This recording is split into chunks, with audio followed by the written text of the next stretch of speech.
Mi nombre es Gabriel y llevo 26 años manejando camiones por las rutas del interior. Cuento esto porque a mi edad, con 58 años cumplidos, uno empieza a entender que la memoria es caprichosa. Hay noches de trabajo que se me borran por completo, como si nunca hubiesen existido, y otras que se quedan grabadas con tanta nitidez que podría dibujar cada detalle, cada sombra, cada palabra que se dijo. Esta es una de esas noches que jamás se me van a borrar, por más años que pasen. Empecé en este oficio casi por herencia. Mi padre no fue camionero, pero sí lo fue mi padrino, un hombre al que yo admiraba profundamente y que me enseñó, desde que tenía 16 años, a distinguir el sonido de un motor sano del de uno que estaba por fallar. Él manejaba camiones de carga pesada para una empresa maderera, y yo pasaba los veranos acompañándolo en sus recorridos cortos, aprendiendo a leer los caminos, a calcular distancias, a respetar la ruta como quien respeta a un animal grande y a veces impredecible. Cuando cumplí los 23 años ya tenía mi propia licencia de carga y mi primer camión, uno viejo, con la caja de cambios dura y el aire acondicionado descompuesto, pero que a mí me parecía un palacio sobre ruedas. Con los años fui cambiando de camiones y de empresas, hasta que terminé trabajando para una compañía distribuidora de productos de granja, quesos, embutidos, ese tipo de mercadería que necesita cadena de frío y que además necesita llegar puntual, porque si no, se pierde. Era un trabajo exigente, pero yo ya estaba curtido. Y además, me gustaba la ruta que me habían asignado, una que atravesaba una zona montañosa, hermosa, con neblina en las mañanas y una vista al valle que a mí, sinceramente, todavía me quitaba el aliento. Después de tantos años, fue justo en esa ruta donde ocurrió lo que les voy a contar. Era una noche de otoño, de esas en las que el frío empieza a sentirse de golpe, sin aviso, como si el clima decidiera de un día para otro que ya era momento de cambiar de estación. Yo tenía que hacer una entrega urgente en un pueblo llamado Los Alisos, ubicado del otro lado de la cordillera, y por cuestiones de logística de la empresa, me habían asignado el viaje de noche, algo que normalmente yo trataba de evitar, porque las curvas de montaña, de noche, son mucho más traicioneras. Pero el pedido era grande, y el cliente había pagado un extra por recibirlo antes del amanecer. Así que no había forma de negarme sin perder una buena comisión. Salí cerca de las 10 de la noche. El camino al principio fue tranquilo, sin mayores contratiempos, solo el ronroneo constante del motor y alguna que otra luz distante de otro vehículo que iba en sentido contrario. Como a eso de la medianoche, empecé a subir hacia la parte más alta de la cordillera, la zona que nosotros, los camioneros, llamamos la escalera, porque son curvas que suben en zigzag durante casi 20 kilómetros. Ahí fue cuando la niebla empezó a espesarse de una manera que no era normal para esa época del año. Al principio pensé que sería algo pasajero, pero conforme avanzaba, la neblina se volvía más y más densa, hasta el punto en que yo apenas podía ver unos 10 metros hacia adelante, con las luces altas encendidas. Reduje la velocidad considerablemente, como corresponde en esos casos, y encendí las luces de niebla, aunque poco ayudaban. Fue en ese tramo, cerca de un desvío que yo conocía bien porque llevaba varios cargamentos, hacia donde vi una figura parada al costado del camino. Al acercarme, distinguí que se trataba de una joven, quizás de unos 20 años, vestida con una campera fina, para nada abrigada para el frío que hacía esa noche. Tenía el cabello mojado, pegado a la cara, y hacía señas con la mano para que me detuviera. Yo, como cualquier camionero con experiencia, sé que recoger desconocidos en la ruta es un riesgo enorme. La empresa incluso lo prohíbe expresamente, por cuestión de seguros y de seguridad. Pero había algo en la situación que me hizo detenerme de todas formas. La joven estaba completamente sola en medio de la nada, en una zona sin pueblos cercanos, de noche, y con ese frío que calaba los huesos. No me pareció correcto seguir de largo y dejarla ahí. Frené el camión y bajé apenas la ventanilla. ¿Estás bien?, le pregunté.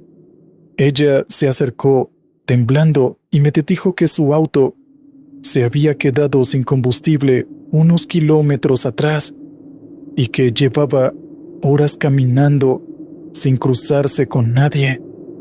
Me pidió, con una voz que sonaba extrañamente calma para la situación, si podía llevarla hasta el próximo pueblo, que era justamente Los Alisos, el mismo lugar al que yo me dirigía. Dudé un instante, pero terminé por abrirle la puerta del acompañante. No me pareció correcto dejarla ahí sola, en medio de la niebla, con ese frío. Se llamaba Camila, según me dijo, y subió agradeciéndome varias veces, casi con desesperación, como si llevara mucho tiempo esperando que alguien se detuviera. Al principio, la conversación fue normal. Le pregunté de dónde venía, y ella me respondió que había estado visitando a un familiar en un pueblo cercano, y que se dirigía a la casa de sus padres, en Los Alisos. Hablaba con calma, aunque noté que temblaba muchísimo, algo que atribuí, obviamente, al frío. Le ofrecí una campera vieja que yo tenía en la cabina para el invierno, pero ella la rechazó, diciendo que ya se le pasaría. Continuamos el viaje entre la niebla, que en vez de disiparse, parecía hacerse cada vez más espesa.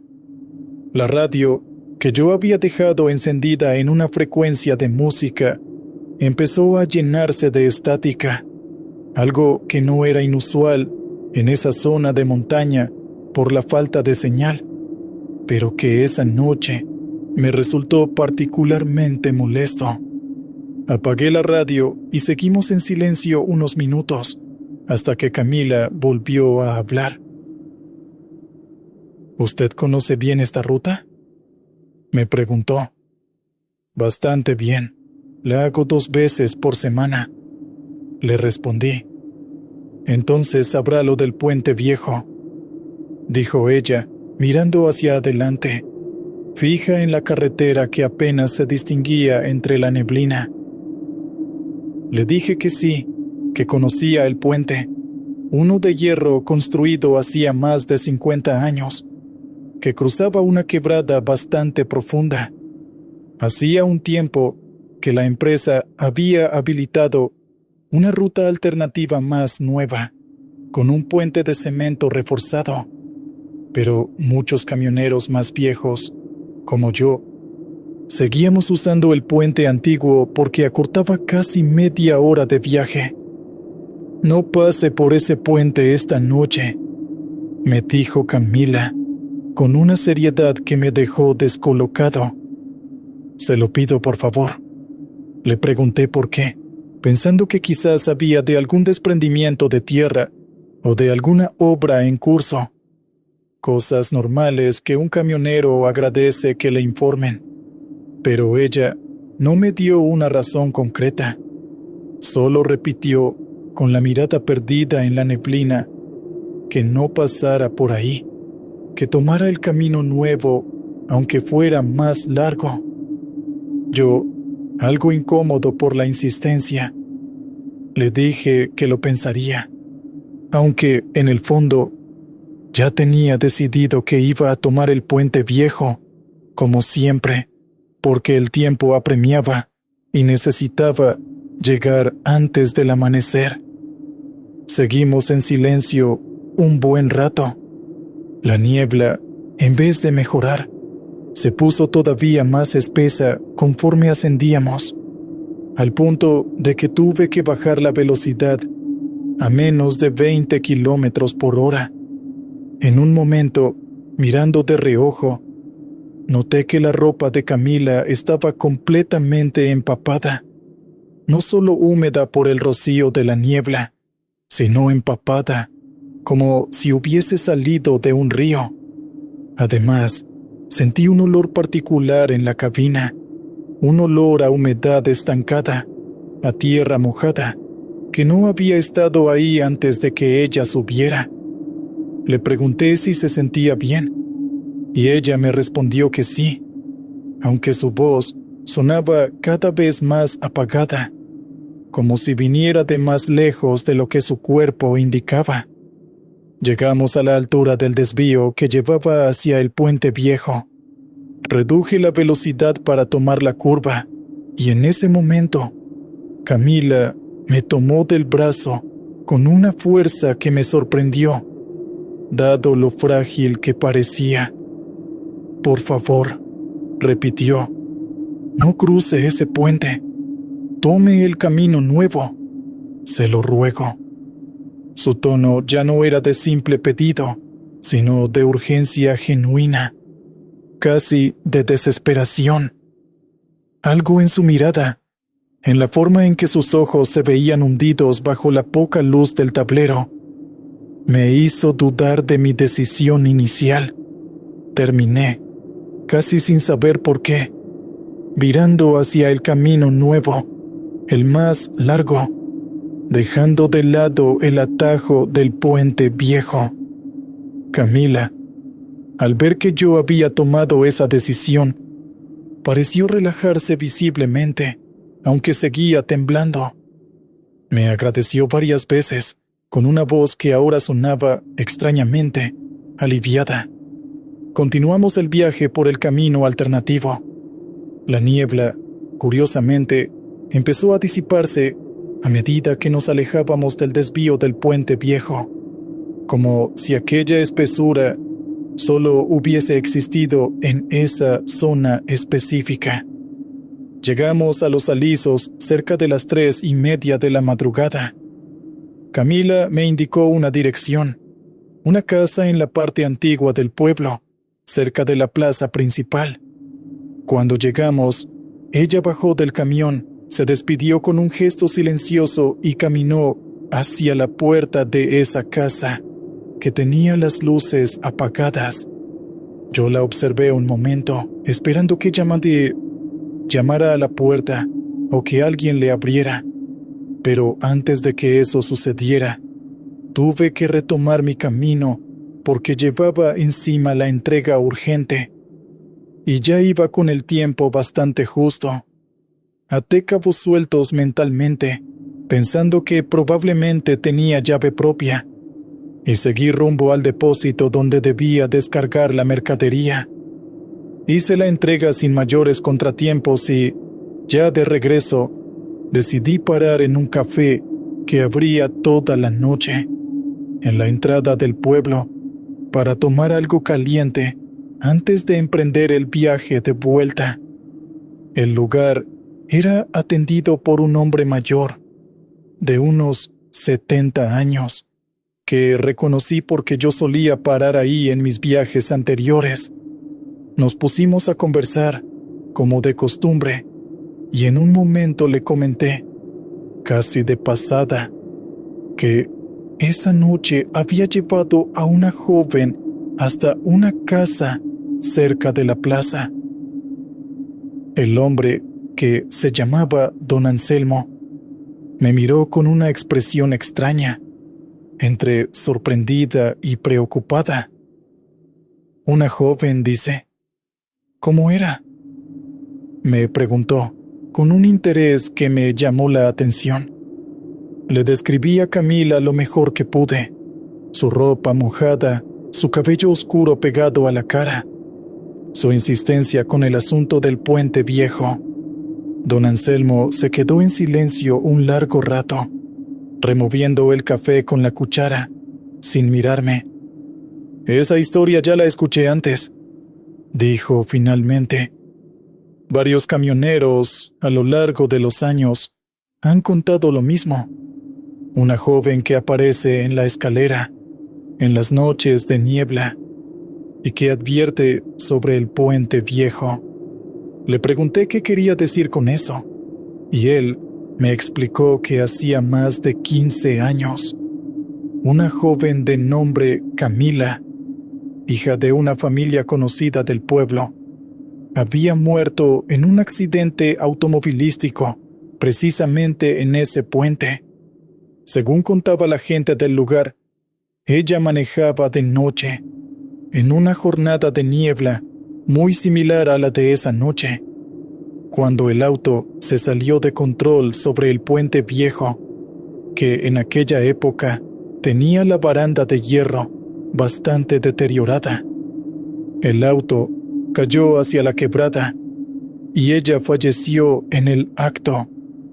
Yo sentí un frío que me recorrió toda la espalda, mucho más intenso que el que hacía afuera. Le pregunté a don Anselmo si la familia todavía vivía en la casa donde yo había dejado a la joven. «Esa casa está deshabitada desde hace años», me respondió.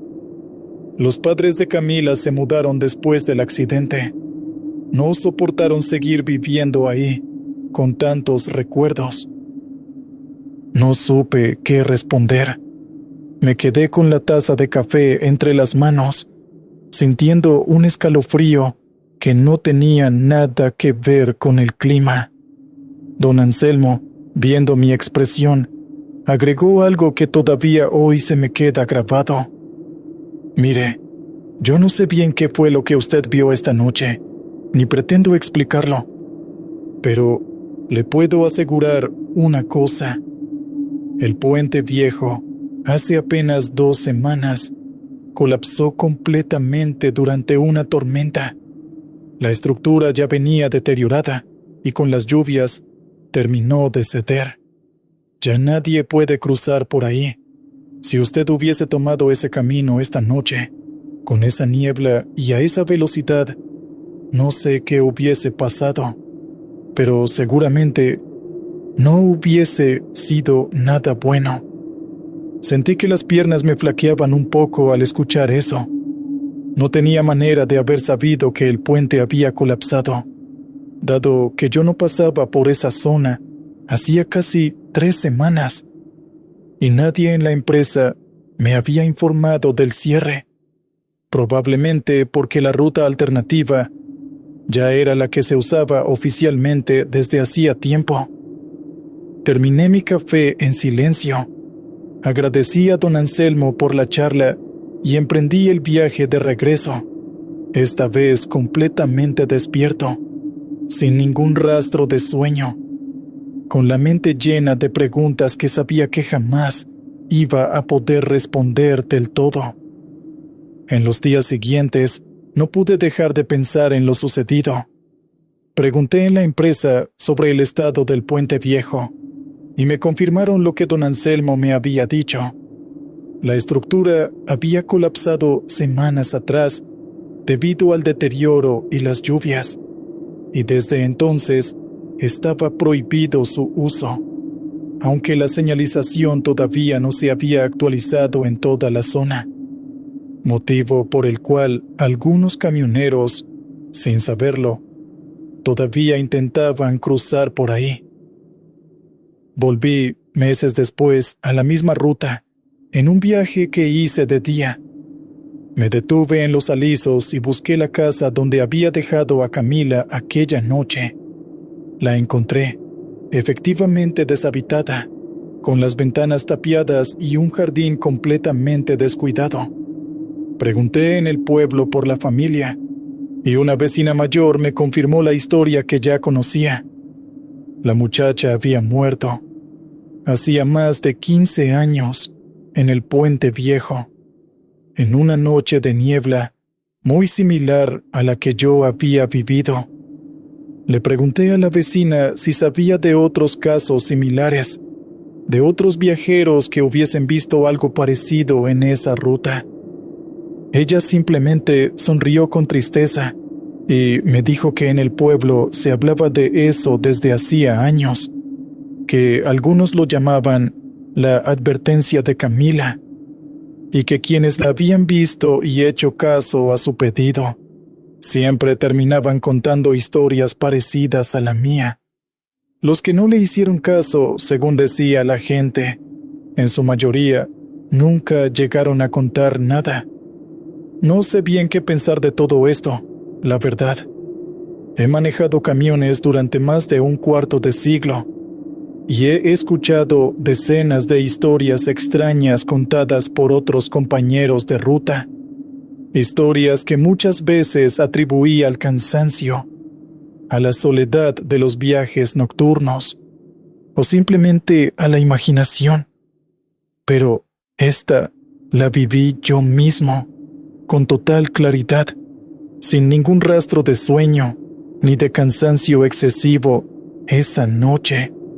Desde entonces, cada vez que me toca hacer ese recorrido, dejo unas flores cerca de donde antes estaba el desvío hacia el Puente Viejo.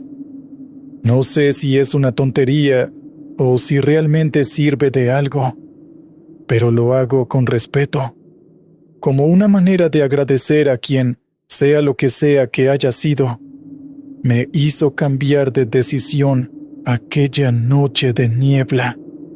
Han pasado ya casi 4 años desde entonces, y no he vuelto a ver a Camila en la ruta, pero cada vez que la neblina se espesa de esa manera tan particular, en la escalera de montaña, bajo la velocidad, enciendo las luces de niebla y miro con atención hacia los costados del camino, por si acaso.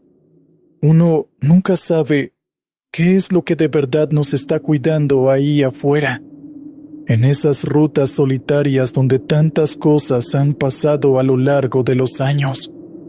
Y yo, después de aquella noche, prefiero no confiarme demasiado. Continuamos. Era una noche de martes, y como el tráfico de camiones había bajado bastante por la lluvia que venía cayendo desde el mediodía, aproveché para pedirle a mi compañero Casimiro que me cubriera la caseta unos minutos. Necesitaba caminar un poco, despejarme, porque llevaba encima una discusión que había tenido esa tarde con mi hermana por teléfono, algo relacionado con la herencia de mi padre que todavía no habíamos resuelto. Casimiro, que siempre fue un hombre de pocas palabras pero de gestos nobles, simplemente asintió con la cabeza y me dijo que no me apurara, que él se encargaba de anotar el paso de los camiones mientras yo caminaba hasta el mirador que quedaba a unos 100 metros de nuestra caseta de peaje. Le agradecí y salí bajo esa llovizna fina que todavía no mojaba del todo, aunque el frío de la sierra sí que calaba. Trabajaba desde hacía 5 años en una caseta de peaje ubicada en un tramo solitario de la carretera que atraviesa la cordillera, en Bolivia, cerca de un pueblo llamado Sacaba, aunque el punto exacto donde yo laboraba quedaba varios kilómetros más adelante, en una zona que los camioneros apodaban la curva del silencio, porque ahí la señal de radio se perdía y los choferes solían quedarse mudos varios minutos mientras atravesaban esa parte del camino. Mi nombre Es Wilfredo Choque Mamani, y lo que les voy a relatar esta noche ocurrió en el año 2015, cuando yo tenía apenas 28 años y llevaba poco tiempo trabajando en ese puesto. Aclaro, antes de continuar, que jamás había creído en fantasmas ni en nada que se le pareciera, y que si hoy les cuento esto es porque todavía me cuesta dormir sabiendo que aquello sigue ahí, esperando. Cuando llegué al mirador me apoyé en la baranda de metal oxidado y encendí un cigarrillo, algo que hacía pocas veces, solo cuando los nervios me ganaban. Desde ahí se veía perfectamente la curva que bajaba hacia el valle, un tramo peligroso donde ya habían ocurrido varios accidentes de camiones de carga pesada, algunos con consecuencias fatales. La neblina empezaba a subir desde el fondo del cañón, y entre esa bruma alcancé a distinguir las luces de un camión que venía bajando despacio, como todos los que conocían el peligro de esa curva. Lo observé un rato, distraído, hasta que noté algo extraño. El camión iba disminuyendo la velocidad de una manera que no correspondía a ninguna maniobra normal, como si el motor se estuviera apagando de a poco, sin que el conductor hiciera nada al respecto. Me quedé mirando fijamente, y fue entonces cuando las luces del camión, ambos faros delanteros, comenzaron a parpadear con una frecuencia que no tenía nada de mecánica, un parpadeo casi rítmico, como si alguien estuviera enviando una señal en código. El vehículo se detuvo completamente en medio de la curva, algo sumamente peligroso considerando la poca visibilidad. Y por más que agucé la vista, no logré ver a nadie bajar de la cabina.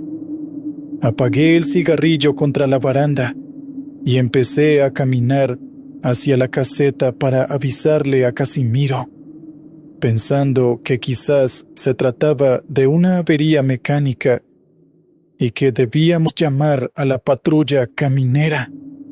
Pero antes de que pudiera dar 10 pasos, el camión encendió motor de nuevo y aceleró de una forma que me pareció completamente fuera de lugar para esa curva, tomando la peligrosa pendiente a una velocidad que ningún chofer con experiencia hubiera tomado.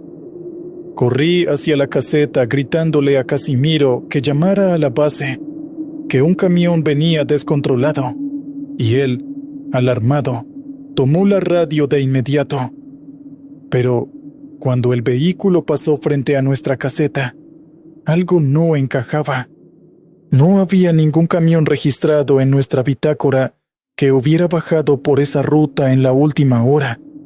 Y lo más perturbador fue que, al pasar, ninguno de los dos alcanzamos a ver el rostro del conductor, solo una silueta oscura, inmóvil, con las manos aparentemente pegadas al volante, mirando al frente sin ningún tipo de reacción ante la velocidad excesiva que llevaba.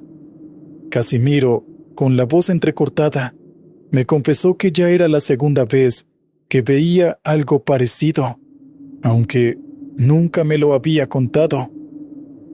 Por miedo a que pensara que estaba mal de la cabeza, me explicó que unas semanas atrás, durante su turno nocturno, había visto pasar el mismo camión, un modelo antiguo, de esos que ya casi no circulaban por esas rutas, con el logo de una empresa de transporte que, según él, había dejado de operar hacía más de una década después de un accidente fatal ocurrido justamente en esa curva.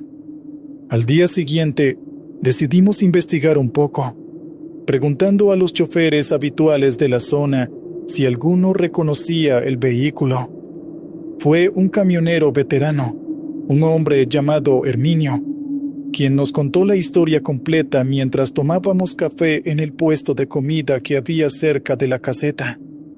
Nos dijo que hacía aproximadamente 11 años, un chofer llamado Aurelio Quispe había perdido el control de su camión en esa misma curva durante una noche de fuerte lluvia, producto de que los frenos habían fallado y que el vehículo terminó despeñándose por el cañón, provocando su muerte instantánea.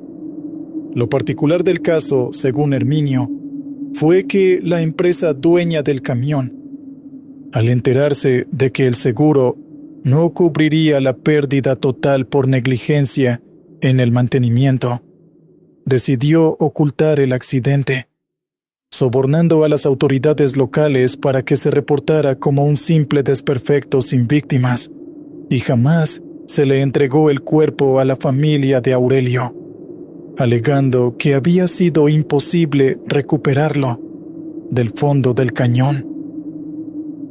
Esa noche, cuando terminé mi turno, no pude dejar de pensar en la historia.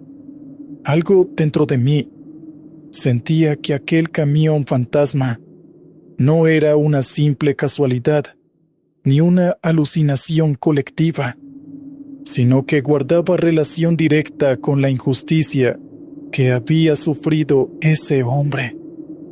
Se lo comenté a Casimiro al día siguiente, y él, mucho más afectado que yo por lo que habíamos presenciado, me confesó que desde esa noche no lograba dormir bien, que sentía una opresión constante en el pecho apenas oscurecía, como si algo lo estuviera observando desde la ventana de su cuarto, ubicado justamente en el módulo de descanso que la empresa nos había asignado a unos metros de la caseta. Pasaron 2 semanas relativamente tranquilas, sin ninguna manifestación extraña, y llegué incluso a convencerme de que quizás todo había sido producto del cansancio y la sugestión provocada por la historia de Herminio. Pero la tranquilidad no duró. Una noche de sábado, mientras revisaba la bitácora de camiones dentro de la caseta, escuché unos golpes secos provenientes del techo metálico, como si alguien caminara sobre él, algo completamente imposible considerando que la caseta tenía apenas 2,5 metros de altura y no existía forma de acceder al techo sin una escalera. Los golpes se desplazaban de un lado a otro, lentos, pesados, como pasos de una persona adulta caminando descalza sobre chapa. Salí de la caseta con una linterna y no había absolutamente nadie, ni nada que explicara semejante ruido. Fue esa misma madrugada cuando ocurrió el episodio más aterrador que viví en todo ese tiempo. Casimiro entró corriendo a la caseta, pálido, temblando, y me dijo que había visto algo parado, justo en el medio de la carretera, unos 100 metros antes de la curva, alumbrado apenas por la luz de la luna. Según me contó, era la silueta de un hombre vestido con un mameluco de trabajo, empapado como si acabara de salir de un río, y que al acercarse un poco para ver mejor de qué se trataba, la figura giró lentamente la cabeza hacia él, revelando un rostro completamente desfigurado, hundido de un lado, como si hubiera sufrido un fuerte golpe. Casimiro salió corriendo sin mirar atrás, y cuando llegamos juntos al lugar minutos después, ya no había rastro de nada, solo el pavimento mojado y silencioso. A partir de esa noche, decidimos hablar con nuestro supervisor de turno, un hombre mayor llamado Don Seferino, que llevaba más de 20 años trabajando en distintos puestos de la carretera y que, para nuestra sorpresa, no se sorprendió en absoluto cuando le contamos lo que estábamos viviendo. Nos pidió que fuéramos a su oficina, ubicada en el peaje principal, unos 15 kilómetros más adelante. Y ahí, con la puerta cerrada y en voz baja, nos confesó que él ya sabía perfectamente de qué se trataba, porque no era la primera vez que ocurría, y que además guardaba una relación cercana con la familia de Aurelio Quispe, ya que había sido compañero de trabajo del difunto años atrás. Don Ceferino nos explicó que, según le habían contado familiares del propio Aurelio, el cuerpo jamás fue recuperado del cañón, porque la empresa transportista, temiendo que la investigación revelara la falta de mantenimiento en los frenos, había pagado a un grupo de hombres para que bajaran discretamente y enterraran el cuerpo en un lugar apartado del cañón, sin ningún tipo de ritual ni sepultura digna, simplemente para hacer desaparecer toda evidencia. La familia nunca pudo velarlo, nunca tuvo un lugar donde llorarlo, y desde entonces, cada cierto tiempo, distintos trabajadores de la carretera habían reportado avistamientos similares al nuestro, sobre todo en las noches de lluvia, que era justamente la condición climática del día del accidente.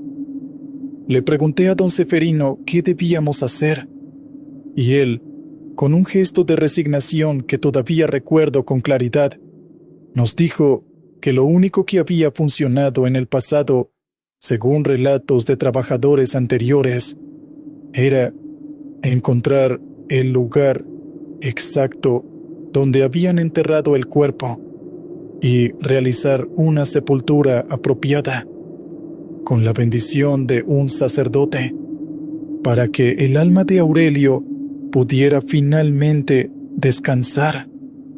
El problema era que nadie sabía con certeza dónde se encontraba ese lugar, ya que los hombres que habían participado del entierro clandestino habían muerto o se habían mudado de la región hacía años. Esa madrugada, de regreso a nuestra caseta, Casimiro me confesó algo que hasta ese momento había mantenido oculto.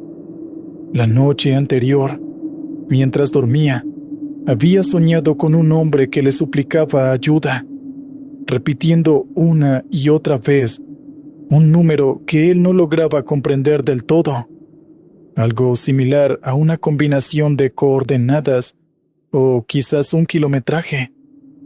Pensamos que tal vez el mismo espíritu de Aurelio estaba intentando comunicarse con nosotros para señalar el lugar donde descansaban sus restos.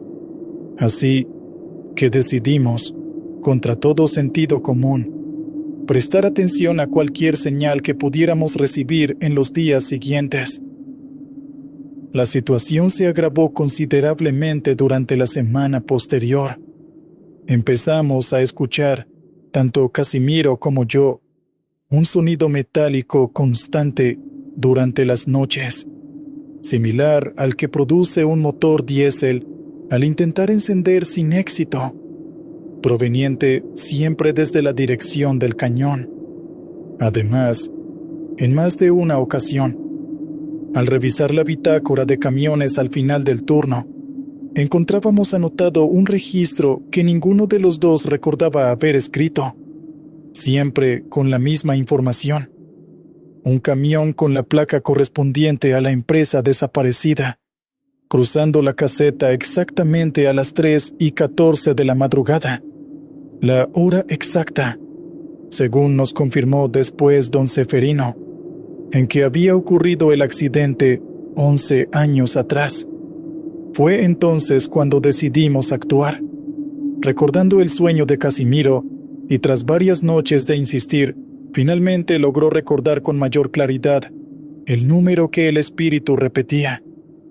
Parecía tratarse del kilometraje exacto del cañón, un punto específico que quedaba a unos 800 metros por debajo del nivel de la carretera, en una zona boscosa de difícil acceso. Se lo comentamos a don Ceferino, quien, sorprendido por la coincidencia, decidió organizar una pequeña expedición, junto a 2 trabajadores más de mantenimiento vial que conocían bien el terreno, y a un sacerdote del pueblo cercano, dispuesto a ayudarnos pese a lo inusual de la situación. Descender por ese cañón fue una experiencia que jamás olvidaré, no solo por el esfuerzo físico que representó, sino por la sensación constante de ser observados durante todo el trayecto. Llegamos finalmente al punto indicado, y tras varias horas de búsqueda entre la vegetación, uno de los trabajadores de mantenimiento encontró restos óseos parcialmente cubiertos por tierra y raíces, junto a fragmentos de lo que parecía ser una chaqueta de trabajo similar a la que describía Casimiro haber visto en la aparición.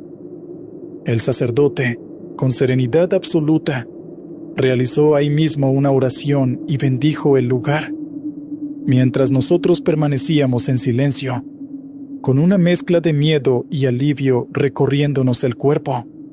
Los restos fueron entregados posteriormente a la familia de Aurelio Quispe, quienes, después de 11 años de incertidumbre, pudieron finalmente realizar un entierro digno, con todo el dolor y el consuelo que eso representa. Recuerdo perfectamente el rostro de su viuda, una mujer ya mayor, agradeciéndonos entre lágrimas por haber hecho justicia, sin saber que en realidad quien nos había guiado hasta ese lugar había sido el propio espíritu de su esposo. Después de aquella sepultura, las manifestaciones cesaron por completo durante casi un mes. Casimiro y yo llegamos a pensar que finalmente todo había terminado, que el alma de Aurelio por fin descansaba en paz.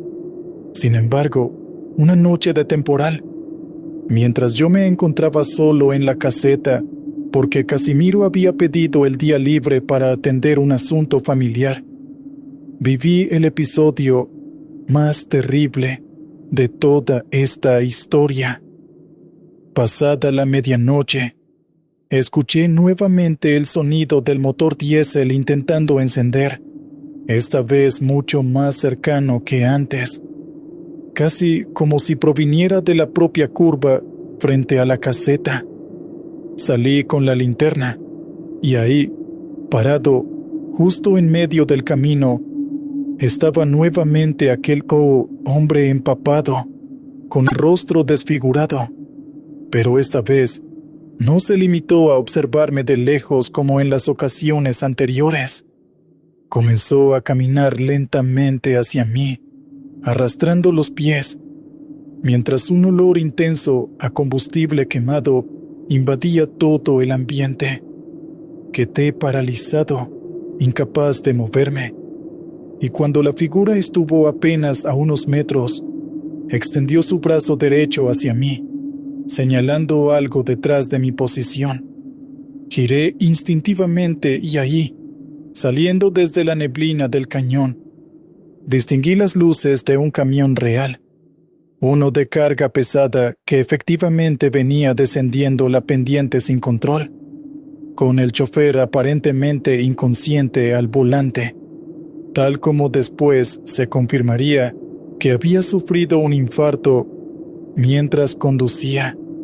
Sin pensarlo, corrí hacia la caseta y activé la barrera de emergencia y las luces de alerta, logrando que el camión, al chocar contra la barrera reforzada de contención que existía unos metros antes de la curva, se detuviera sin llegar a despeñarse por el cañón. El chofer sobrevivió gracias a esa reacción, y al día siguiente, cuando fui a buscar al hombre que me había señalado el peligro, ya no encontré absolutamente ningún rastro de su presencia, ni huellas, ni el olor a combustible, nada. Comprendí entonces que Aurelio, en agradecimiento por haberle devuelto la dignidad a su cuerpo y a su memoria, se había manifestado esa última vez, no para atormentarnos, sino para evitar que otro chofer sufriera el mismo destino trágico que él había tenido 11 años atrás en esa misma curva maldita. Han pasado ya varios años desde entonces, y aunque dejé aquel trabajo en la caseta de peaje hace tiempo, todavía cuando viajo por esa carretera y atravieso la curva del silencio, bajo la ventanilla del vehículo, y agradezco en voz baja, esperando que, donde sea que se encuentre ahora, Aurelio Quispe finalmente descanse en completa paz, lejos de aquella carretera que durante tantos años fue testigo silencioso de su injusticia y de su última muestra de humanidad hacia quienes, como yo, tuvimos la fortuna de cruzarnos con su historia. Continuamos. Nunca imaginé que una llamada de madrugada iba a cambiarme la forma de ver las carreteras solitarias para siempre. Todo comenzó un jueves, pasada la medianoche, cuando mi teléfono empezó a vibrar sin parar sobre la mesa de noche. Era mi abuela. Ella vivía sola desde hacía casi 15 años, en una finca cafetera alejada del pueblo más cercano, rodeada de montañas y de un silencio que a mí, cada vez que la visitaba, me resultaba casi opresivo. Mi abuelo había muerto joven, y desde entonces, ella se había acostumbrado a esa soledad como quien se acostumbra a una segunda piel. Yo era su único nieto varón, y desde que mis padres se separaron cuando yo tenía 9 años, ella fue quien realmente me sostuvo. Me enseñó a leer el clima mirando las nubes, a curar heridas con hierbas, a no tenerle miedo a la oscuridad del campo. Le debía, sin exagerar, gran parte de quien soy hoy. Por eso, cuando vi su nombre en la pantalla a esa hora, el estómago se me encogió antes de contestar. «Hijo», dijo con una voz débil, entrecortada. «Me siento muy mal. Me duele el pecho». Le pregunté qué tenía, si había llamado a alguien, si podía moverse. Me contestó que había llamado a la línea de emergencias, pero que le habían dicho que la ambulancia rural tardaría al menos 2 horas en llegar por el mal estado del camino después de las lluvias de esa semana. «Quédate en el teléfono, abuela.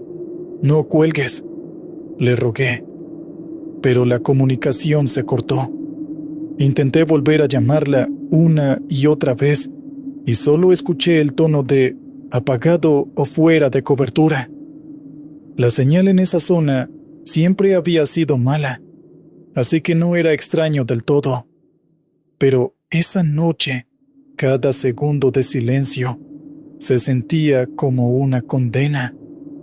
Marqué al único vecino que tenía su número guardado, un señor que vivía a un par de kilómetros y que a veces le ayudaba con las gallinas. Tampoco contestó. Ahí fue cuando dejé de pensar con calma y empecé a actuar por puro instinto. Mi carro estaba en el taller desde hacía 2 días por un problema de la caja de cambios, así que no tuve más remedio que pedir un servicio de remise por aplicación. A esa hora, en mi ciudad, casi ningún conductor aceptaba viajes largos hacia zonas rurales. Pero después de cancelar 2 solicitudes, apareció uno que sí aceptó. Un viaje de aproximadamente 1 hora y media hasta la finca de mi abuela. El auto llegó más rápido de lo que esperaba, cosa que en ese momento agradecí, aunque después entendería que quizás debí tomarlo como una señal. Era una camioneta vieja, de un color que alguna vez debió ser blanco y que ahora parecía más bien un gris ceniciento, cubierta de polvo y con una abolladura profunda en la puerta trasera derecha. El limpiaparabrisas del lado del conductor estaba roto, doblado hacia arriba. Inútil. Me subí de todas formas. No estaba en condiciones de ponerme exigente. El conductor era un hombre mayor, quizás de unos 50 y tantos años, de manos ásperas y una gorra descolorida calada hasta las cejas. Olía a tabaco de liar y a algo más, algo dulzón y un poco rancio que no supe identificar, como fruta que empieza a fermentar. No dije nada al respecto, solo quería llegar. A la finca de Perdón, no me dio el nombre completo. ¿Solo la ubicación? Preguntó, mirando el teléfono montado en el tablero. Sí, esa misma. Es la casa de mi abuela. Está enferma. Necesito llegar lo antes posible. El hombre asintió despacio, sin mucha expresión, y arrancó. Al principio el viaje fue tranquilo, dentro de lo que cabía. Avanzamos por la autopista iluminada, y aunque yo iba con los nervios de punta, intentando llamar cada tanto a mi abuela sin resultado, al menos sentía que estábamos avanzando en la dirección correcta. El problema empezó cuando, después de unos 40 minutos, el conductor se desvió hacia una carretera secundaria que yo no reconocía. Disculpe, ¿por qué se sale de la ruta principal? Le pregunté, inclinándome un poco hacia adelante. Este camino ahorra tiempo, muchacho. La ruta de allá tiene un puente en reparación. Hay que dar toda la vuelta. Por aquí llegamos antes, se lo aseguro. No tenía forma de verificarlo, y confié, porque en el fondo lo único que quería era llegar rápido. Pero apenas entramos a esa vía, el paisaje cambió por completo. La carretera se volvió angosta, sin líneas divisorias pintadas, flanqueada por una vegetación tan cerrada que las ramas de los árboles a veces rozaban el techo de la camioneta. Las luces de la ciudad quedaron atrás, y con ellas cualquier sensación de seguridad. El conductor aceleraba en las curvas de una manera que me obligó a sujetarme del cinturón con las dos manos. Los faros, además, apenas iluminaban unos metros por delante.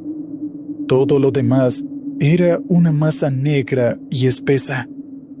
Con respeto, ¿podría bajar un poco la velocidad?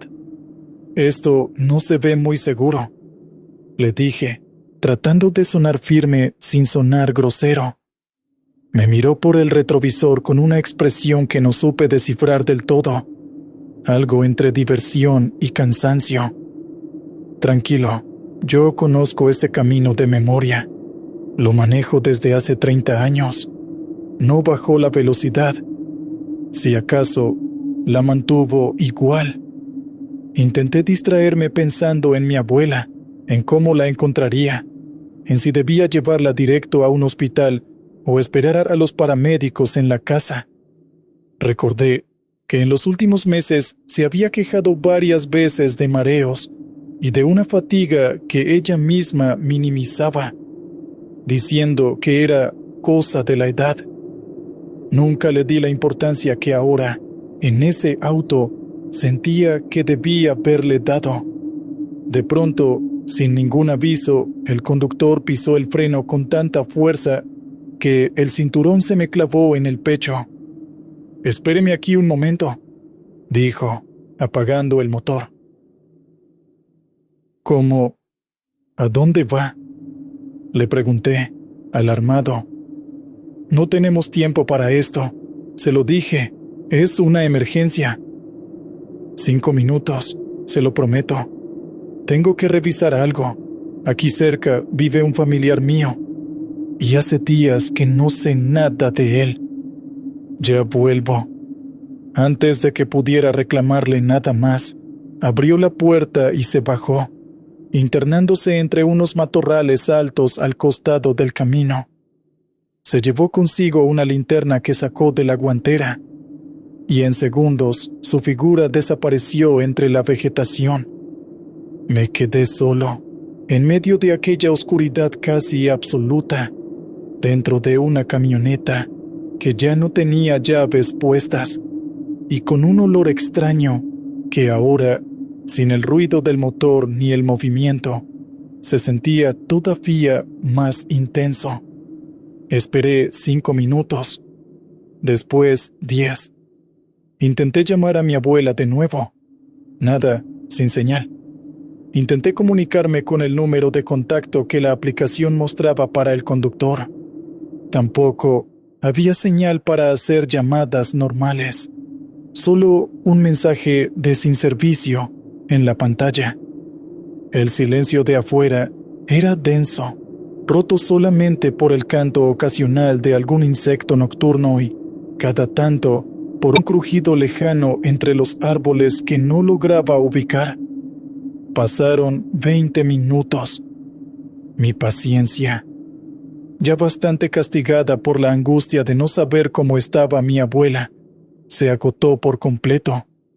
Bajé de la camioneta decidido a buscar al conductor y exigirle que regresáramos de inmediato.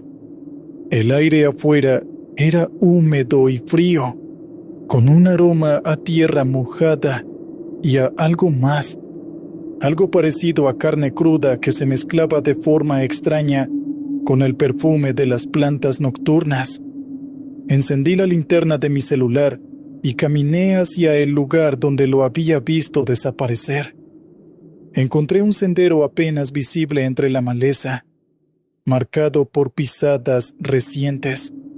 Lo seguí, alumbrando el suelo para no tropezar con raíces o piedras. A medida que avanzaba, empecé a notar que los árboles de alrededor tenían una forma extraña, retorcida, como si hubieran crecido peleando entre ellos por el espacio, entrelazando sus ramas en arcos que casi formaban un túnel sobre mi cabeza. Grité el nombre que había visto registrado en la aplicación para el conductor, pero mi voz se perdió entre el follaje sin ninguna respuesta. El sendero terminó de manera abrupta frente a una edificación que, sinceramente, no esperaba encontrar en medio de la nada. Era una construcción de piedra oscura, de 2 niveles, con ventanas tapiadas con tablones desde adentro y una antigua verja de hierro oxidado que rodeaba el perímetro. Sobre el portón principal todavía se distinguía, medio borrado por el óxido y el musgo, un letrero metálico que decía Sanatorio Monte Alto. Reconocí el nombre. Había leído sobre ese lugar hacía años, en un artículo de un periódico regional. Un antiguo sanatorio para enfermos que había cerrado décadas atrás tras un incendio que dejó varias víctimas y del cual circulaban toda clase de historias entre la gente del pueblo. Nunca pensé que terminaría parado frente a su entrada. La puerta principal estaba entreabierta. Dudé un momento, pero la idea de que el conductor pudiera estar herido, o de que hubiéramos perdido un tiempo precioso sin ningún sentido, pudo más que mi miedo. Empujé la puerta y entré.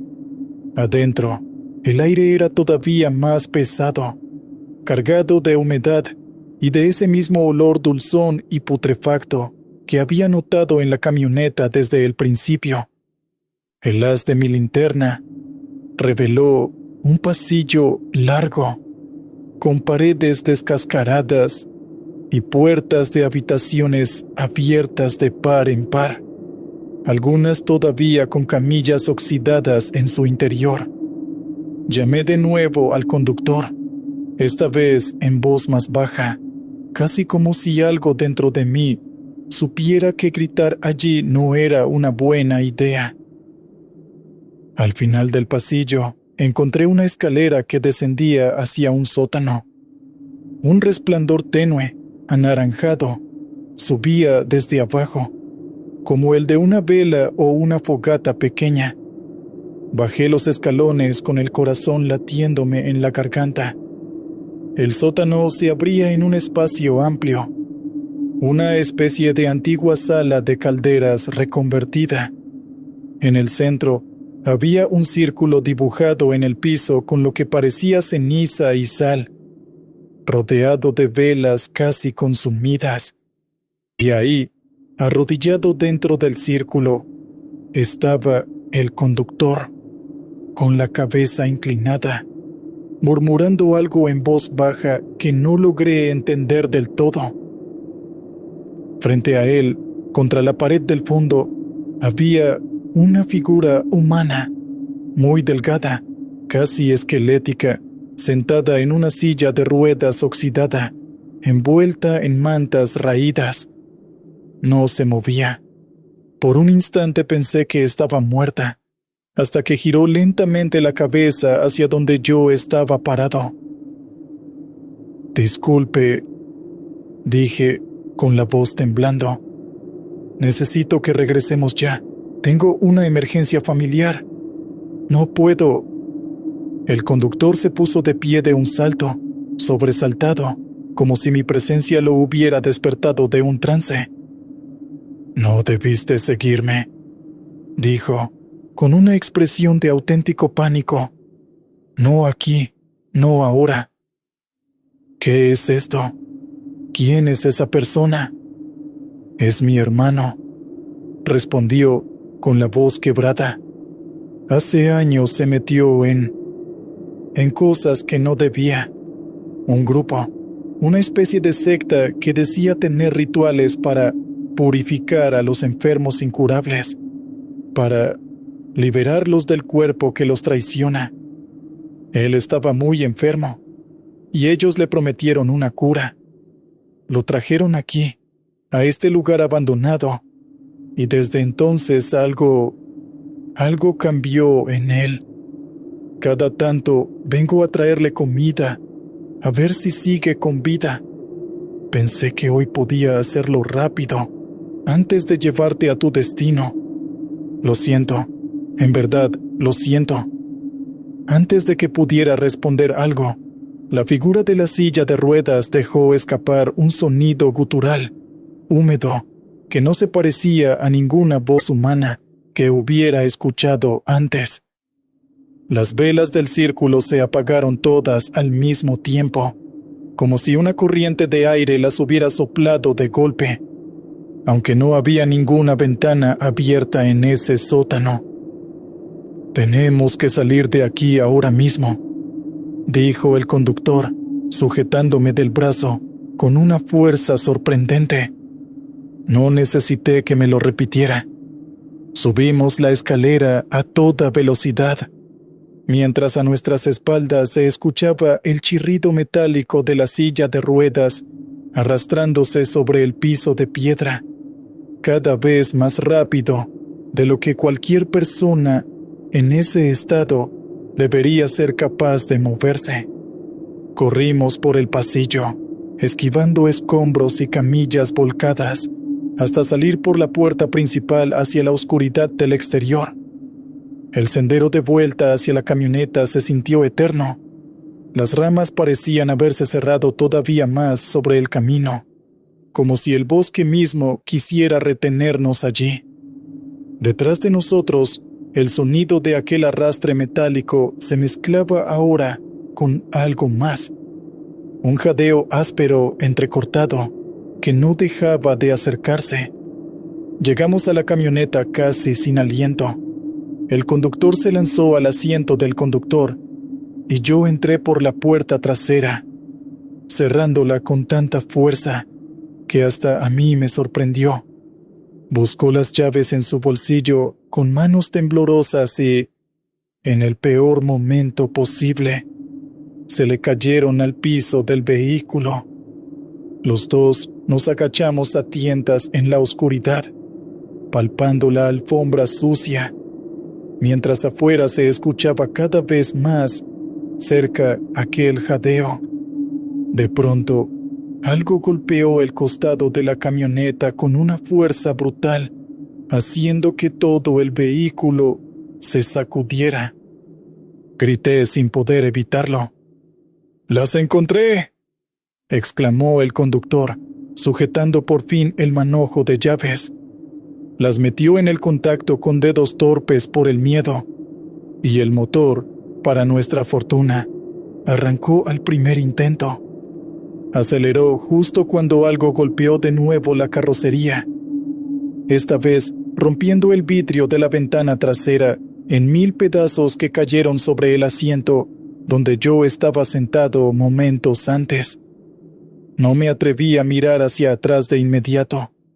Cuando finalmente lo hice, varios metros más adelante, ya con la carretera principal iluminada a la vista, solo alcancé a ver la oscuridad cerrándose sobre el camino que dejábamos atrás, y ningún rastro visible de qué era exactamente lo que nos había perseguido. El conductor no dijo una sola palabra durante varios minutos. Le temblaban tanto las manos sobre el volante que el vehículo zigzagueaba levemente en el carril. «Lo siento mucho», dijo por fin, con la voz rota. «No pensé que fuera a pasar esto. Pensé que solo iba a dejarle comida y volver rápido. Cada vez está peor. Ya casi no reconozco a mi hermano en esa cosa». «¿Hace cuánto está así?», le pregunté, todavía con el corazón acelerado. «Casi 2 años. Al principio solo dejaba de comer, de hablar. Después empezó a cambiar físicamente. Los de esa gente dicen que está en proceso de transformación, que pronto será libre de toda enfermedad. Yo solo sé que cada vez es menos mi hermano y más otra cosa». No supe qué responder. Terminamos el resto del trayecto casi en completo silencio, mientras yo intentaba, sin éxito, procesar lo que acababa de presenciar. Llegamos a la finca de mi abuela cerca de 1 hora, después de lo previsto originalmente. Bajé del vehículo con las piernas todavía temblando y corrí hacia la puerta principal. Estaba cerrada con llave, así que usé la copia que ella siempre guardaba escondida bajo una maceta de geranios en el porche. La casa estaba a oscuras y en silencio. Recorrí las habitaciones llamándola hasta llegar a su cuarto, donde encontré la puerta entornada. Empujé despacio y la vi recostada en la cama, inmóvil. Por un instante horrible pensé lo peor, hasta que grité su nombre y ella se sobresaltó, despertando de golpe. Me explicó, todavía adormilada, que había sentido una fuerte opresión en el pecho horas antes, que había llamado a emergencias asustada, pero que el malestar había cedido poco a poco mientras esperaba, y terminó quedándose dormida por el agotamiento, sin escuchar ninguna de mis llamadas ni mensajes posteriores. La abracé con una mezcla de alivio y de un miedo que todavía no terminaba de disiparse del todo. Al día siguiente insistí en que fuéramos juntos a un centro médico para que la revisaran bien, y aunque le diagnosticaron una arritmia que requería tratamiento, por fortuna, no era nada que pusiera su vida en riesgo inmediato. En cuanto al conductor, jamás volví a saber nada de él. Le pagué el viaje esa madrugada con las manos todavía temblorosas, y él solo repitió una y otra vez, como hablando consigo mismo: «No debí llevarte por ese camino. No debí ir a verlo hoy».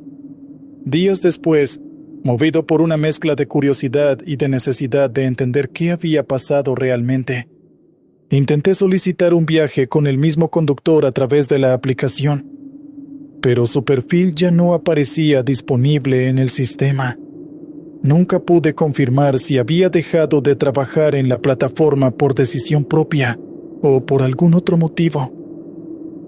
Tampoco he vuelto a acercarme a esa carretera secundaria, ni al lugar donde alguna vez estuvo aquel viejo sanatorio. Sé que sigue ahí, en algún punto entre esas montañas, y prefiero, sinceramente, no volver a comprobarlo con mis propios ojos. A veces, cuando pienso en esa noche, me pregunto qué habrá sido de aquel hombre en la silla de ruedas, de aquella criatura en la que se había convertido, y de su hermano, que seguía visitándolo pese al miedo evidente que le provocaba. Prefiero pensar que fue la última vez que ocurrió algo así, aunque en el fondo sé que probablemente no fue así. Esta es mi historia, tal como la viví aquella noche. Gracias por leerla hasta el final. Continuamos con más. Era la madrugada del 17 de octubre de 2005, cuando el destacamento donde me encontraba destinado parecía más un cadáver abandonado que una posición militar. El valle estrecho en el que habíamos levantado los barracones de madera y lona se hallaba rodeado por un bosque de pinos y encinos tan denso que durante el día apenas filtraba la luz, y por la noche se convertía en una pared negra que parecía avanzar hacia nosotros. Yo, el soldado Vega, llevaba 2 meses allí. Junto al soldado Rojas, custodiábamos el sector este, el más expuesto. La alambrada oxidada apenas llegaba a la cintura en algunos tramos, y la iluminación consistía en 2 reflectores viejos que parpadeaban cada vez que el generador tosía. La luna menguante nos regalaba solo lo justo para distinguir las primeras filas de árboles. El resto era oscuridad absoluta, interrumpida por ruidos que no siempre pertenecían a animales conocidos. Rojas, un hombre de pocas palabras y ojos permanentemente entrecerrados, me dio un codazo sin apartar la mirada del monte. Vega, gira la cabeza despacio hacia los 2 pinos grandes que están juntos. Allí, ¿ves esa cosa clara entre las sombras? Lleva como 10 minutos sin moverse. Sentí un frío que no venía del viento. Alcé la vista con cuidado. Entre los troncos, casi fundida con la penumbra, había una silueta delgada. A primera vista parecía una persona de pie, con el cabello largo cayendo sobre los hombros. Pero algo en la postura no encajaba. No se mecía con el viento como las ramas. Estaba demasiado quieta. ¿Qué carajos es eso?, susurré. No es animal. Los animales se mueven aunque sea un poco. Eso nos está mirando. Discutimos en voz baja. Informar por radio significaba despertar al teniente por algo que podía ser un cazador o una aldeana extraviada. Acercarnos era contra el protocolo, pero quedarnos quietos mientras esa cosa nos observaba tampoco era opción. Decidimos avanzar despacio, linternas apagadas, rifles listos pero apuntando al suelo. A unos 25 metros la figura dio un paso adelante y salió del matorral. Era una joven, 22 años a lo sumo. Cabello negro, largo y suelto. Rostro pálido, pero de una belleza que llamaba la atención incluso en esa luz miserable. Llevaba una blusa blanca sucia y rasgada en un hombro, jeans oscuros con el ruedo deshilachado y los pies descalzos. Tenía el tobillo izquierdo hinchado. Cuando nos vio, se llevó las manos a la boca y luego extendió los brazos como pidiendo auxilio. «Por favor, ayúdenme. Me secuestraron. Escapé. Creo que me siguieron hasta aquí». Su voz temblaba, pero se entendía con claridad. Bajamos las armas. No era una amenaza, era una civil en problemas. Nos acercamos los últimos metros.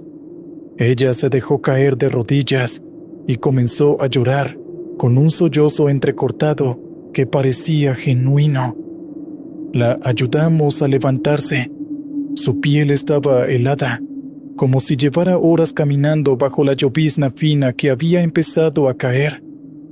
No tenía heridas de bala ni cortes profundos, solo rasguños superficiales en los antebrazos y ese tobillo torcido. La llevamos al barracón principal.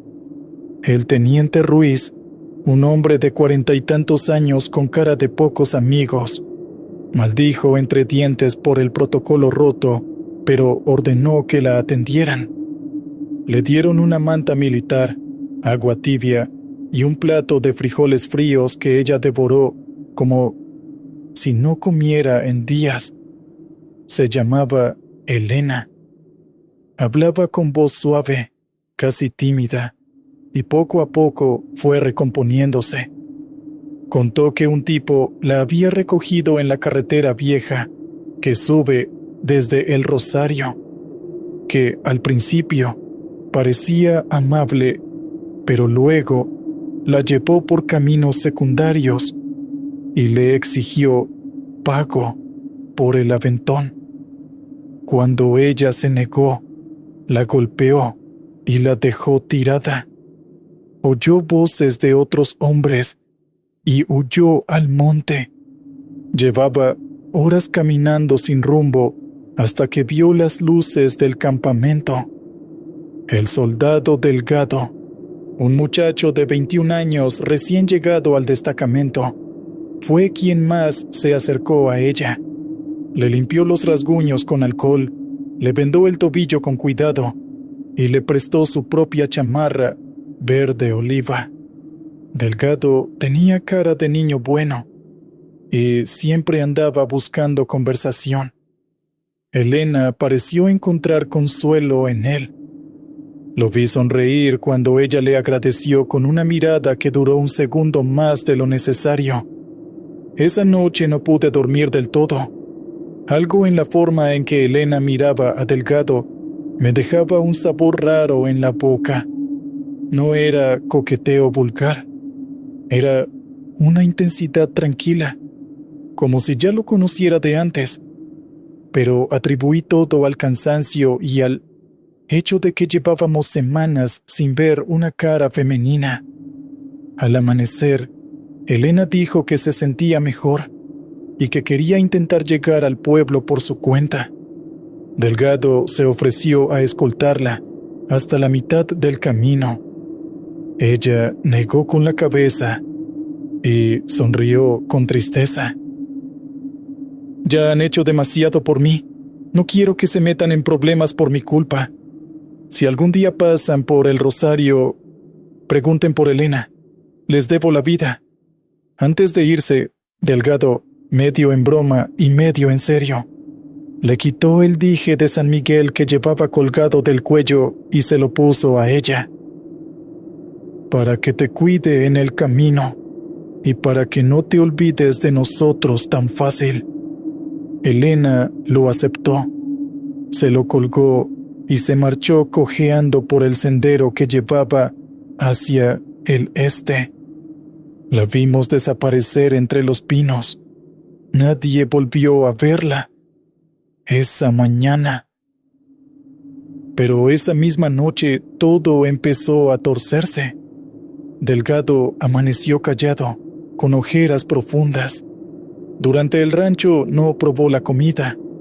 Dijo que había soñado con ella toda la noche, que lo llamaba desde el límite del bosque, que le pedía que cumpliera lo que le había prometido. Al principio le dijimos que el aislamiento le estaba pasando factura. Al tercer día ya nadie reía. Rojas, durante su guardia, juró haber visto a una mujer de blanco caminando justo fuera de la alambrada.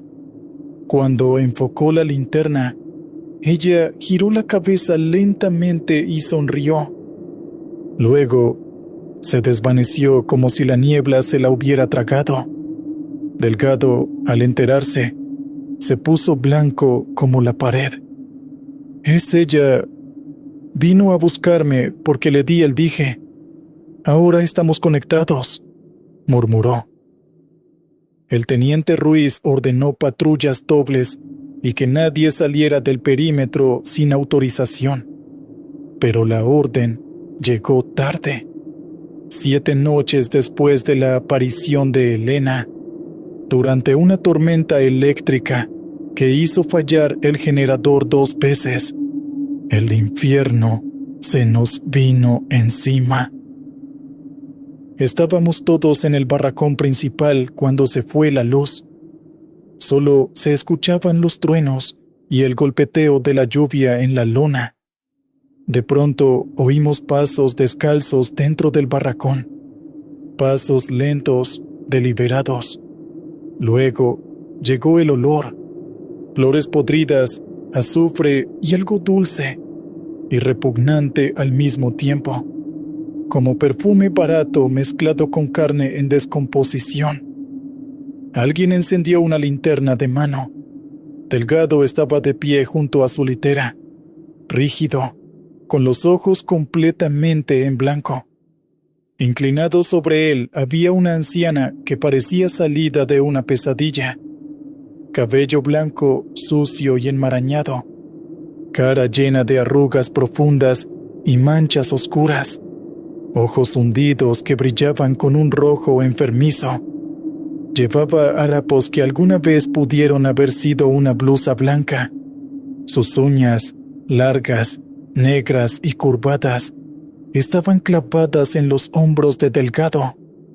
Cuando la luz la alcanzó, giró la cabeza hacia nosotros, con una lentitud que no correspondía con su edad, y sonrió, mostrando una dentadura podrida y afilada.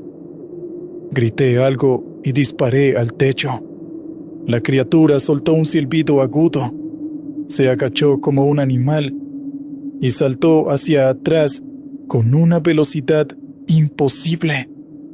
Se movió en 4 patas durante 2 pasos y luego se enderezó, desapareciendo por la puerta abierta en un instante. Quedó solo el hedor y Delgado desplomado en el suelo, con quemaduras en forma de manos en el pecho y los ojos abiertos pero sin vida. El teniente Ruiz, que también lo había visto todo, ya no habló de alucinaciones. Ordenó una expedición al pueblo de El Rosario al amanecer.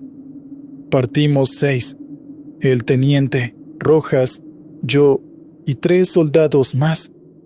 Dejamos al médico de base y a 2 hombres custodiando la enfermería donde Delgado yacía inconsciente, murmurando palabras sin sentido. El Rosario era un pueblo pequeño de adobe y lámina, con una plaza central donde un viejo vendía café en vasos de plástico. Cuando preguntamos por una joven llamada Elena que había estado en las fiestas meses atrás, los aldeanos se miraban entre sí y negaban con la cabeza. El viejo del café nos habló bajito, casi sin mover los labios.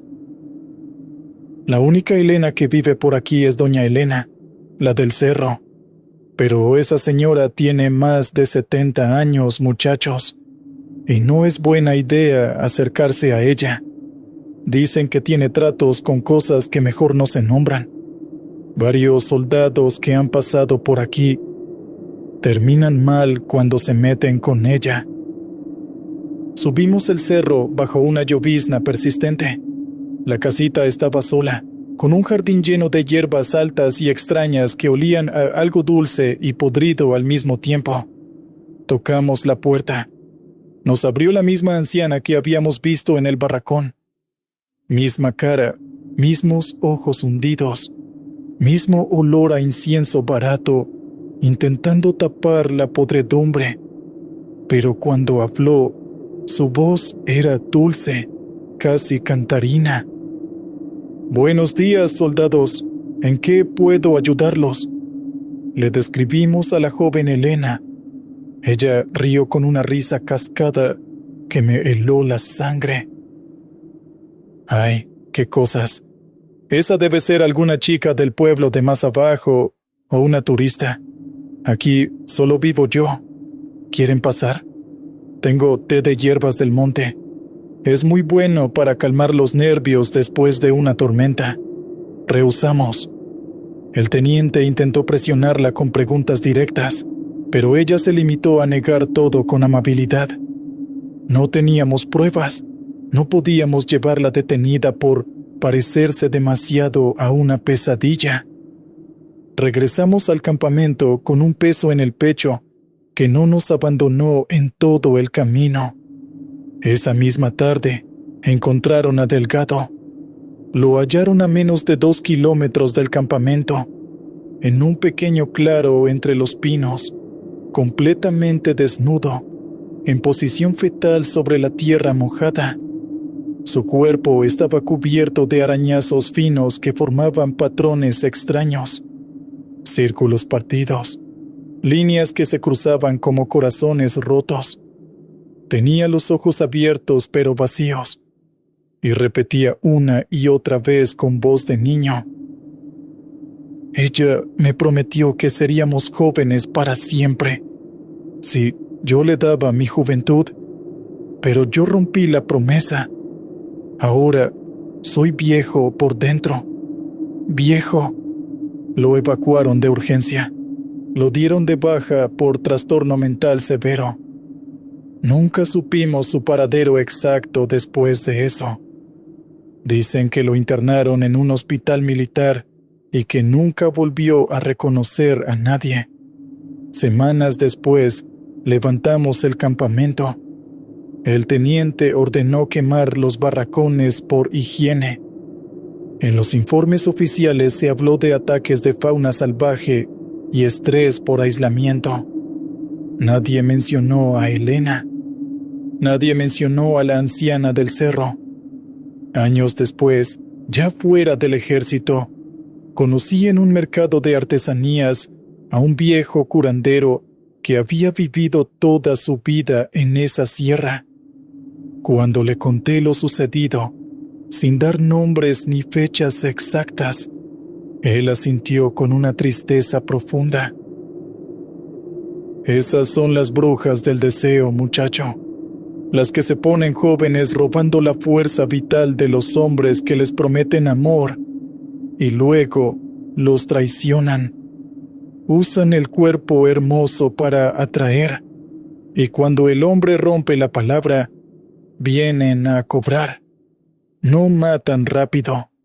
Se alimentan del arrepentimiento, del miedo, de la locura lenta. La que ustedes vieron llevaba décadas haciendo lo mismo. Algunos pueblos las dejan en paz porque tienen miedo. Otros las queman cuando juntan valor. Me quedé callado mucho tiempo. Recordé la sonrisa de Elena cuando aceptó el dije de Delgado. Recordé cómo la anciana del cerro nos ofreció té con esa misma voz dulce que usó la joven en el campamento. Desde entonces, cada vez que escucho a algún excompañero contar que tuvo una aventura rápida en un pueblo de la sierra durante un permiso, le doy el mismo consejo que me doy a mí mismo cada noche antes de dormir. Ten cuidado con las promesas que haces cuando estás solo en la oscuridad y una mujer hermosa te ofrece compañía, porque en algunos rincones olvidados de la montaña hay mujeres que no envejecen y que nunca olvidan a quien les rompe el corazón. Y cuando vuelven a cobrar lo que les pertenece, ya no importa cuántos compañeros tengas alrededor, ni cuántas balas lleves en el cargador. Ellas siempre encuentran la forma de llevarse lo que es suyo. Y hasta aquí llega esta historia, porque algunas cosas que pasan en los puestos perdidos de la sierra mejor quedan entre la niebla, el silencio del monte y el olor a flores podridas que nunca se va del todo. Continuamos con otra historia. Llevo 14 años en el ejército y todavía hay noches que no consigo sacarme de la cabeza. Por motivos que cualquiera puede entender, no voy a dar mi nombre real ni el lugar exacto donde ocurrió esto, pero sí puedo decir que fue en el año 2013, en una zona montañosa cercana a la frontera norte, donde operábamos contra grupos armados dedicados al tráfico de armas y al contrabando de combustible.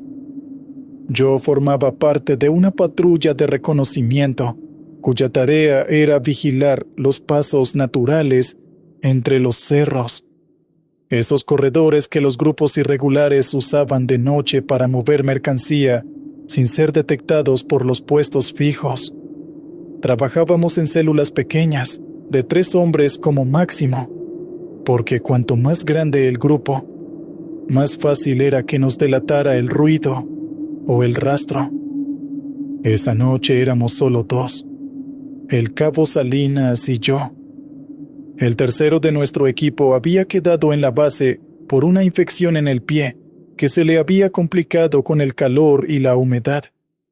Llevábamos 4 días siguiendo el movimiento de una organización que operaba bajo el mando de un hombre, al que apodaban el ingeniero, conocido por instalar trampas explosivas caseras con una precisión que a veces parecía casi artesanal. Nos habían advertido que, si encontrábamos indicios de su presencia, no debíamos avanzar sin apoyo. Pero aquella noche el apoyo tardaría horas en llegar, y la vigilancia no podía detenerse. Cerca de las 10 de la noche, mientras cruzábamos un sector de vegetación baja, Salinas se adelantó unos metros para revisar un sendero que parecía recién transitado. Fue entonces cuando escuché el clic seco de un disparador de presión y, casi al mismo tiempo, la explosión. No fue una mina antipersona convencional. Fue algo más grande, posiblemente conectado a un cilindro de gas modificado, porque la onda expansiva me tiró al suelo pese a estar a más de 15 metros de distancia. Cuando me incorporé, ya no había nada que hacer por Salinas. Preferiría no describir en detalle lo que quedó de él. Solo diré que tardé varios minutos en poder moverme, no por las heridas, que fueron superficiales, sino por la impresión. Reporté por radio lo sucedido.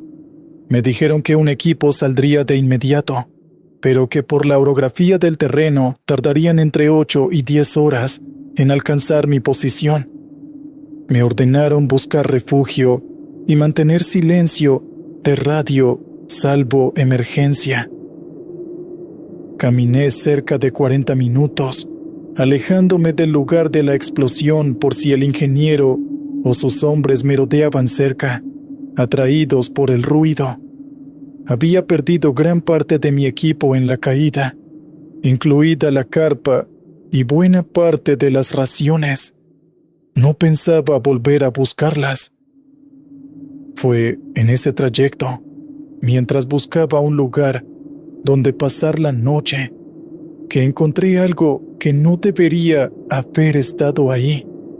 Una estructura de cemento semienterrada, cubierta de enredaderas, con una puerta metálica, oxidada pero funcional. No aparecía en ningún mapa que yo hubiera visto, y en esa región conocíamos bien los antiguos refugios de la guerrilla y los depósitos abandonados de las petroleras. Este no encajaba con ninguno de los dos. La puerta con cuidado, temiendo que estuviera trampeada, pero no encontré ningún mecanismo. Adentro había un espacio reducido, con estanterías vacías y lo que parecía haber sido, muchos años atrás, un puesto de vigilancia o comunicaciones. Todo estaba cubierto de polvo y humedad, pero la estructura era sólida. Decidí quedarme ahí. Tranqué la puerta desde dentro con una barra de hierro que encontré tirada en un rincón y me senté a esperar. El dolor por lo de Salinas recién me llegó ahí, en la quietud. Era un hombre joven, recién casado, que hablaba todo el tiempo de un terreno que había comprado para construir una casa. Me prometí que, si salía de esto, sería yo quien fuera a hablar con su esposa. Pasadas las 2 de la madrugada, escuché golpes suaves en la puerta. Al principio pensé que era el viento moviendo alguna rama contra el metal, pero el golpe se repitió, con un ritmo demasiado regular para ser accidental. Tomé el arma y me acerqué despacio. «Sé que hay alguien ahí dentro», dijo una voz de mujer, tranquila, casi profesional. «No vengo a hacerle daño. Necesito que me deje entrar». Le pregunté quién era. Ella respondió que se llamaba Ibarra, que era teniente y que pertenecía a una unidad de la que yo, según sus palabras, no tenía por qué haber oído hablar. «Eso no es una identificación válida», le dije, con el arma lista. «Si no me da algo concreto, no pienso abrir».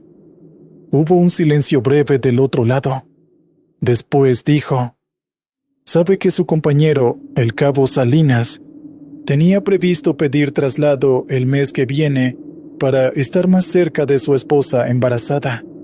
Sé que a usted, hace 3 semanas, el mando le negó un permiso porque consideraron que era prescindible en este operativo.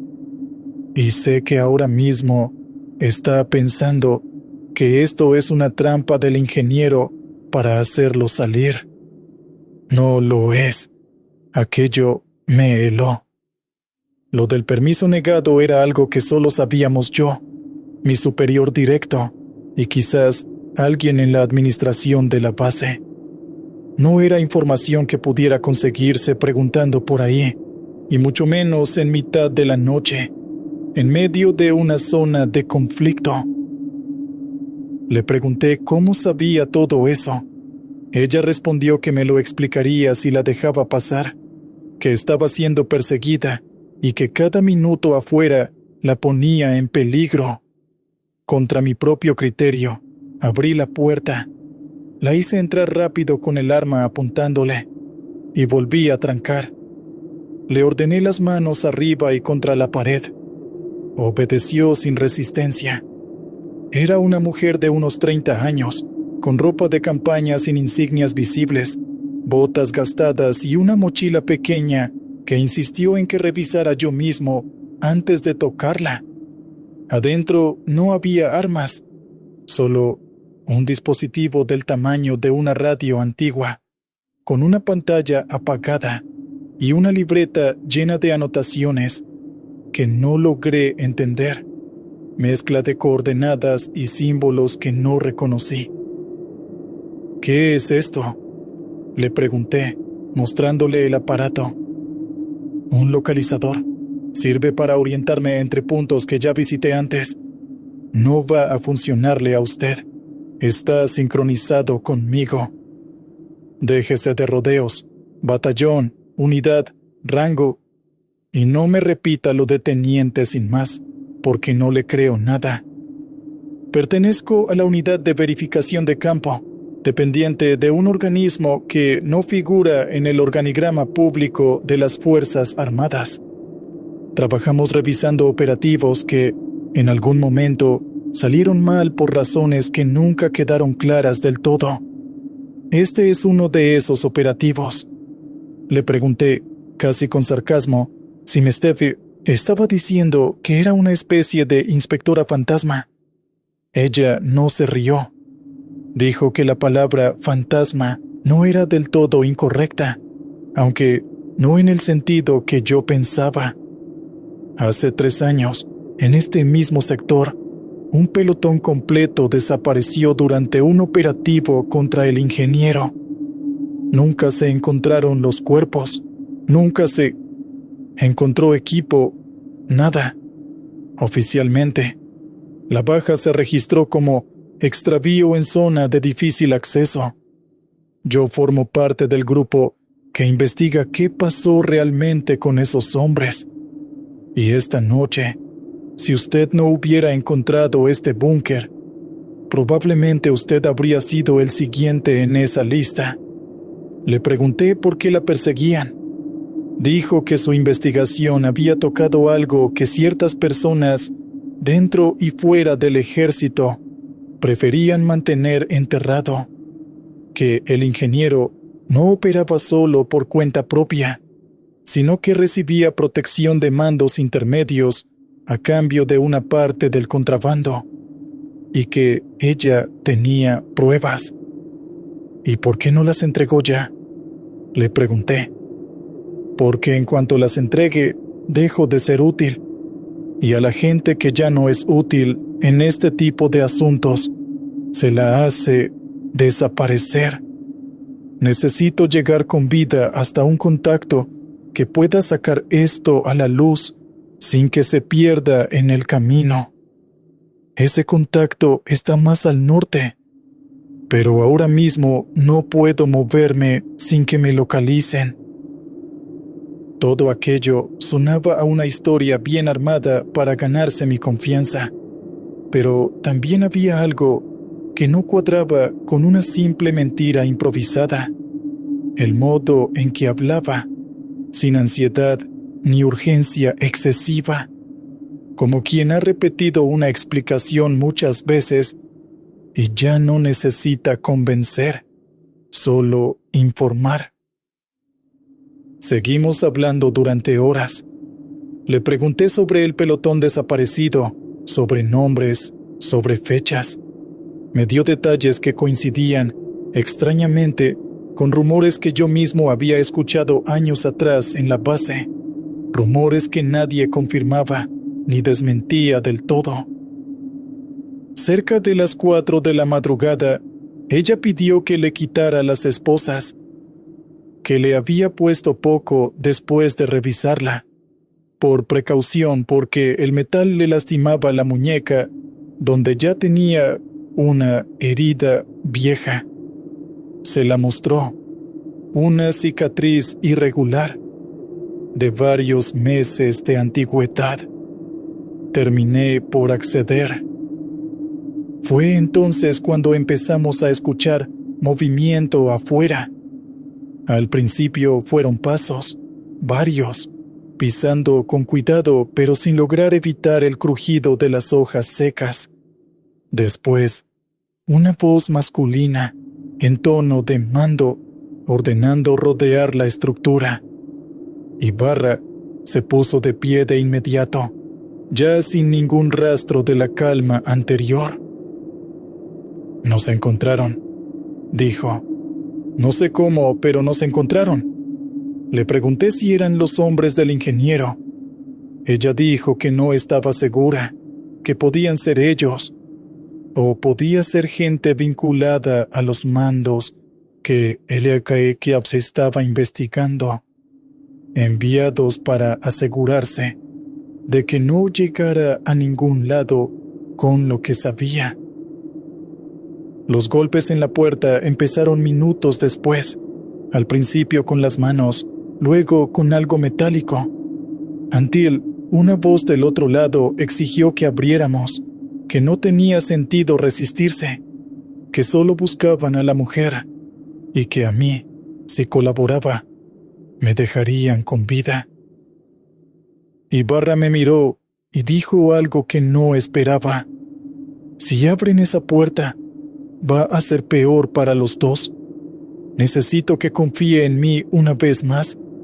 Deme su arma y las esposas». Le pregunté para qué. Respondió que, si la encontraban armada y libre, no habría negociación posible. En cambio, si parecía estar bajo mi custodia como una detenida, existía una posibilidad, aunque remota, de que solo se la llevaran a ella y me dejaran a mí al margen, como testigo sin peso, un simple soldado que cumplía órdenes. No tuve tiempo de pensarlo demasiado, porque los golpes en la puerta se volvieron más violentos, y se escuchó un ruido metálico que reconocí de inmediato. Estaban intentando forzar la puerta con una cizalla hidráulica, de esas que se usan para cortar estructuras de metal grueso. Le entregué el arma. Ella misma se colocó las esposas, dejándolas flojas a propósito, y me pidió que la empujara contra la pared cuando la puerta cediera, como si acabara de reducirla. La puerta cedió pasados unos minutos, con un chirrido largo que anunció el final. Entraron 3 hombres armados, con equipo táctico pero sin ninguna insignia visible, linternas montadas en los fusiles que nos encandilaron a ambos. «¿Quién es este?», preguntó uno de ellos, señalándome. «Un soldado que estaba escondido aquí antes de que yo llegara», respondió Ibarra, con una voz distinta, más sumisa, que no le había escuchado hasta entonces. «Me capturó cuando entré buscando refugio. No sabe nada de lo que estamos hablando ustedes y yo». El hombre que parecía estar al mando me observó un momento, calculando.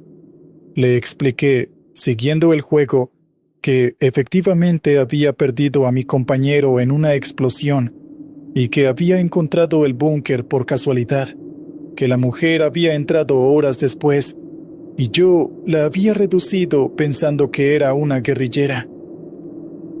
Hubo una discusión breve entre ellos, en voz baja, que no logré escuchar del todo. El que mandaba se acercó a Ibarra, la tomó del brazo y le dijo algo que sí alcancé a oír. «Ya no hay forma de arreglar esto sin que alguien más se entere. Vas a tener que venir con nosotros». Ella no opuso resistencia. Antes de que la sacaran, me miró una última vez y dijo: «Cuando lleguen sus refuerzos, diga la verdad de lo que pasó con su compañero. Del resto, mejor no diga nada. No le van a creer. Y peor, puede que le crean demasiado». Se la llevaron. Los 3 hombres desaparecieron entre la vegetación con la misma discreción con la que habían llegado, sin dejar más rastro que las marcas de la cizalla en la puerta destrozada. Me quedé solo en el búnker el resto de la noche, con el ánimo destrozado por lo de Salinas y por todo lo que acababa de presenciar, sin entender del todo su alcance. Cuando llegó el equipo de refuerzo, al amanecer, encontraron la puerta forzada y a mí sentado en un rincón, con el uniforme lleno de polvo. Reporté lo sucedido con Salinas tal como había ocurrido. Sobre la mujer, dije únicamente que había sido interceptada por un grupo armado no identificado que se la llevó, y que yo no había podido intervenir. No mencioné lo del pelotón desaparecido 3 años atrás, ni las acusaciones sobre protección a cambio de contrabando, ni el extraño conocimiento que ella tenía sobre mi vida personal. Sabía que, si lo hacía, terminaría siendo yo el que pareciera sospechoso, o el que pareciera haber perdido la cabeza por el estrés del combate. Semanas después, revisando viejos archivos de la base por otro motivo, pedí, casi sin pensarlo, información sobre bajas registradas en ese mismo sector durante los años anteriores. Un suboficial de administración, sin darle mayor importancia, mencionó que sí, que hacía 3 años se había registrado la pérdida de un pelotón completo en una zona muy cercana a donde yo había estado esa noche, y que el caso se había cerrado oficialmente como extravío por causas no determinadas, sin más explicación en el expediente. Nunca volví a saber nada de la teniente Ibarra, si es que ese era su verdadero nombre. Nunca encontraron rastro de los hombres que se la llevaron esa madrugada, ni del ingeniero, que meses después simplemente dejó de aparecer en los reportes de inteligencia, como si su organización se hubiera disuelto de un día para el otro sin dejar explicación. A veces pienso que fui testigo de algo que nunca debí presenciar, algo que quedó tan bien enterrado como aquel búnker que no figuraba en ningún mapa. Otras veces pienso que simplemente fui parte, sin saberlo, de un ajuste de cuentas entre gente con demasiado poder y muy poca intención de que la verdad saliera a la luz. Lo único que sé con certeza es que aquella noche perdí a un compañero. Encontré un refugio que no debería haber existido. Y hablé durante horas con una mujer que sabía cosas de mi vida que jamás había compartido con nadie. Y hasta el día de hoy, cuando alguien me pregunta si creo en las casualidades, prefiero no responder.